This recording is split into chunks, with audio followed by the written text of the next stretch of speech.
जंगल के जानवरों को मिला एक बड़ा विशाल सोने का जादुई शेर जलघर और बड़े भयंकर हाथी का जानवरों पर कहर। ये है आज से 2 महीने पहले की बात, जब यहाँ इस वृंदावन जंगल में सब ठीक चल रहा था। यहाँ का राजा है एक ईमानदार और मेहनती शेर। इस शेर का नाम है भोलू शेर। भोलू शेर की प्रजा उसके व्यवहार से बड़ी प्रसन्न थी। सभी अपने राजा से बहुत सैटिस्फाई थे।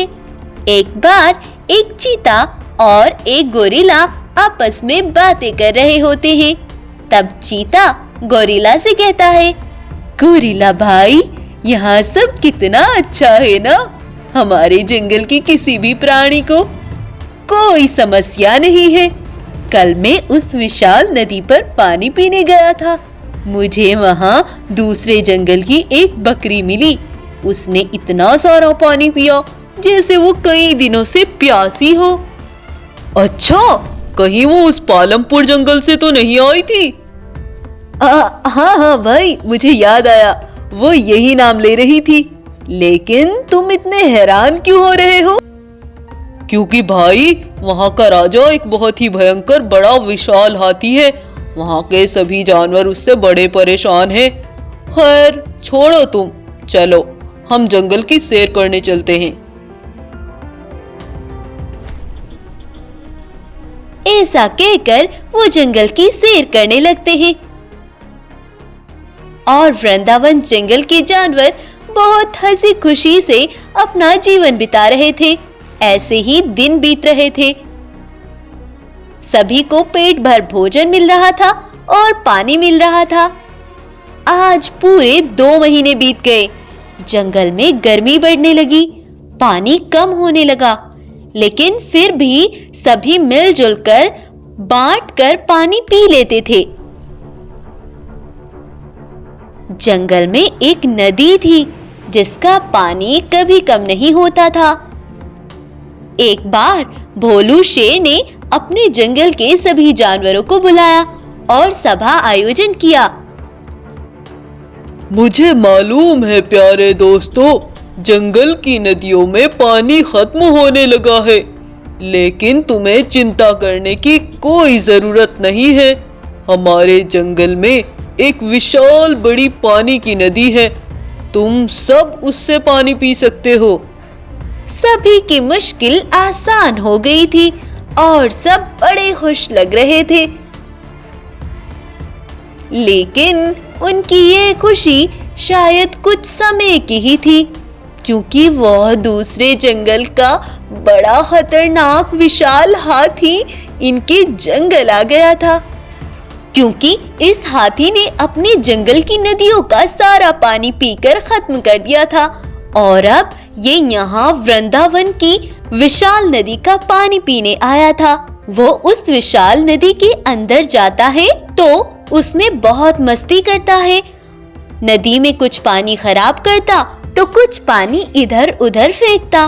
पानी बहुत गंदा हो रहा था।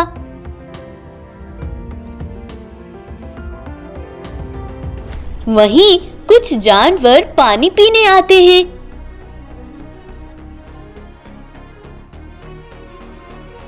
वो जानवर इस हाथी को देखकर डर जाते हैं।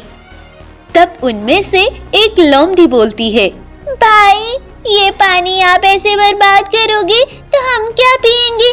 गर्मी इतनी है और दूसरा कोई नदी भी तो नहीं है। क्यों बक बक कर रही हो तुम? किसने कहा तुमसे कोई भी यहाँ पानी पिएगा? ये नदी मेरी है, मैं यहाँ पानी पीऊंगा। अगर किसी ने नदी से पानी पीने की हिम्मत भी की तो एक भी जिंदा नहीं रहेगा।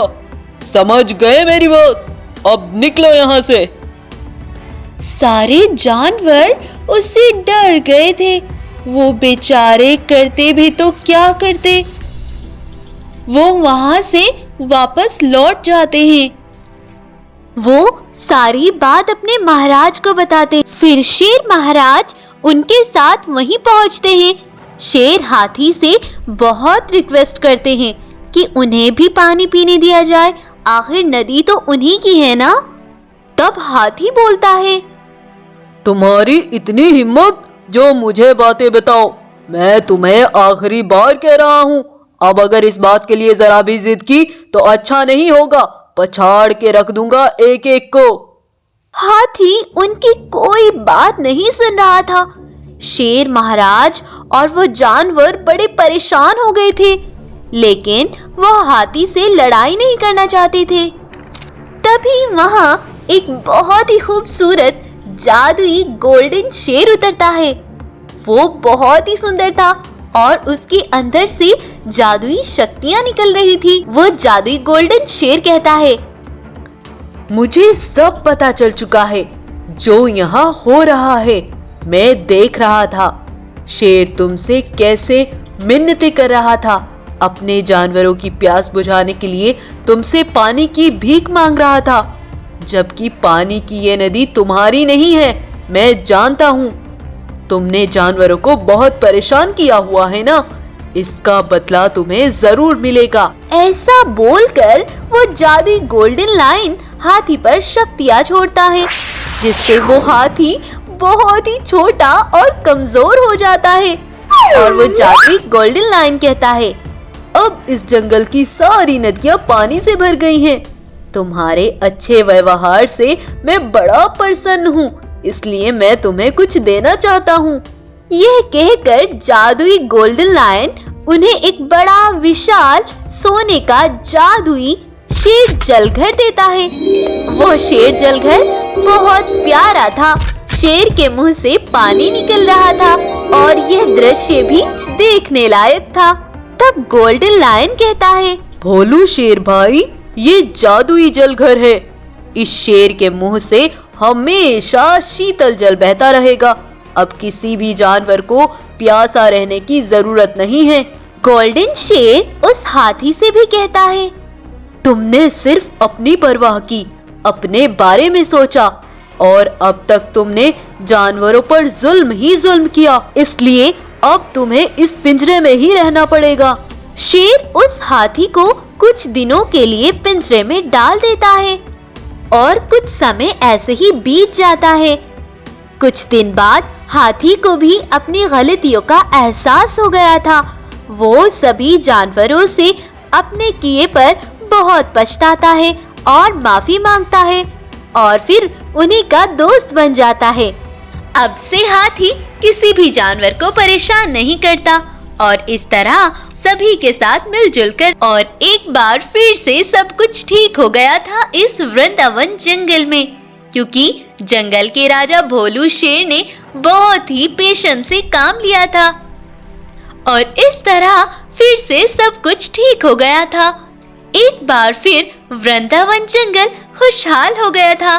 दोस्तों, इस कहानी से हमें क्या सीखने को मिलता है?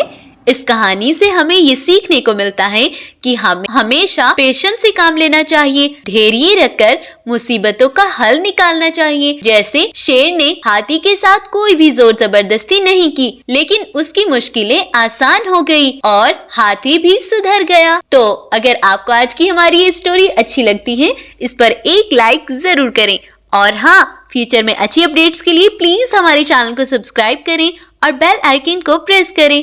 Thank you.